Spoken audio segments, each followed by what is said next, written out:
Morning, I'm Casey. This is Keystone Curiosity, where we talk about all things unique to the state of Pennsylvania. Today's episode is going to be about Jumonville Glen.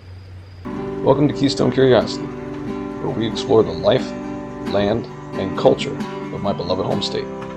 Pennsylvania has something to offer everyone, and is living proof that the world is a beautiful place. You just need to take the time to find it. Located less than 10 miles from Uniontown, Jumonville Glen was once the site that sparked a world war.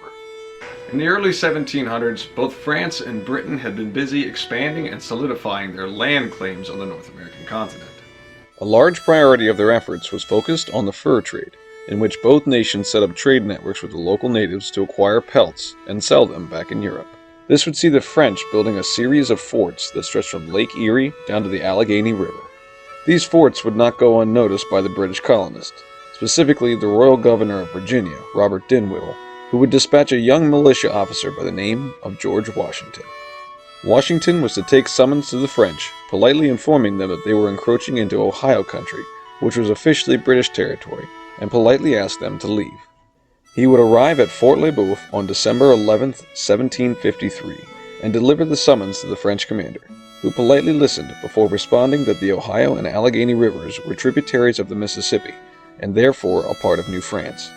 He then very politely told Washington to take a hike, which he did, all the way back to Virginia, to inform Dinwiddie of how polite the French were, as well as the rough size and location of their force.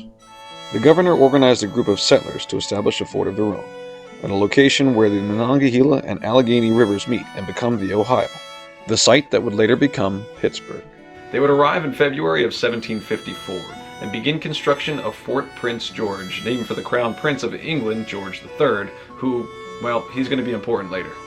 The fort would be very short-lived, however, as a mere 2 months later, a French force of about 500 showed up at the crudely constructed gates and politely asked the very outnumbered construction crew to leave, which they did, and the French very politely knocked over their sandcastle before beginning construction of a better one, Fort Duquesne. Before learning of these events, back in Virginia, Governor Dinwiddie had sent Washington, now a lieutenant colonel, with about 160 men to build a road to and establish to the strength of Fort Prince George. The French would hear rumors of this British advance, and on May 23rd, the commander of Fort Duquesne dispatched Lieutenant Joseph Coulon de Villers de Jumonville with about 35 men to investigate these rumors and deliver summons politely informing them of their trespass. En route to Fort Prince George, Washington encountered the returning construction crew, who told them of how mean the French were, but also informed him of a native chief who promised warriors in support of the British. Tenagrisson, also known as Half-King, was a chief of the Seneca nation who had reason to dislike the French, as they had treated him, well, less than politely, reportedly throwing down wampum that the chief had offered after a temper-filled rant by a French officer. Washington would receive the chief at Great Meadows, a natural clearing that he had discovered whilst building the road.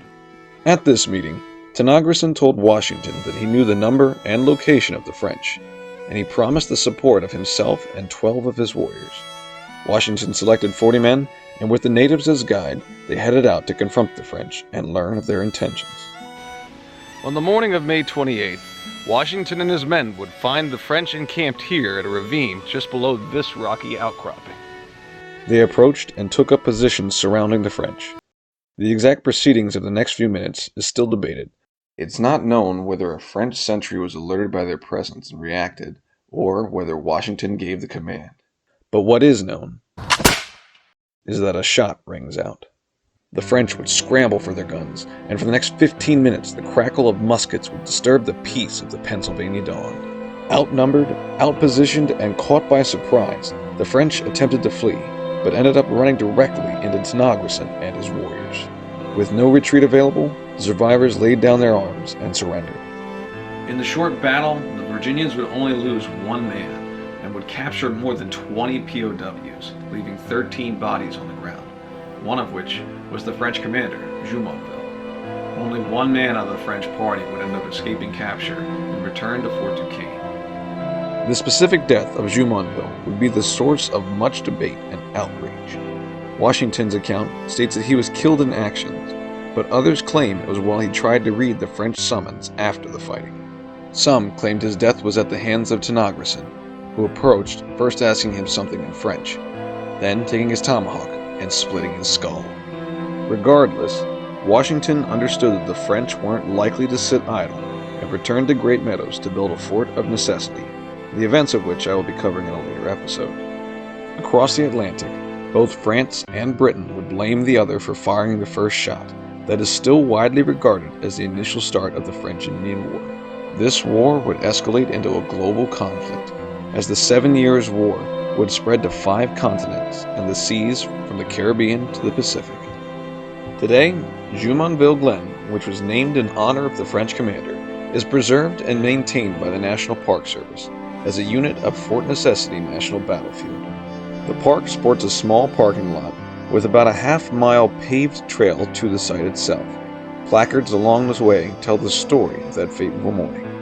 From there, the trail continues through the woods, turning into a dirt track as it loops back to the parking lot, giving the impression of walking the same world as those who fought here in days long past. Though this particular park is relatively small, a visit to the site is best done in conjunction with a visit to Fort Necessity National Battlefield, which I'll include links to below.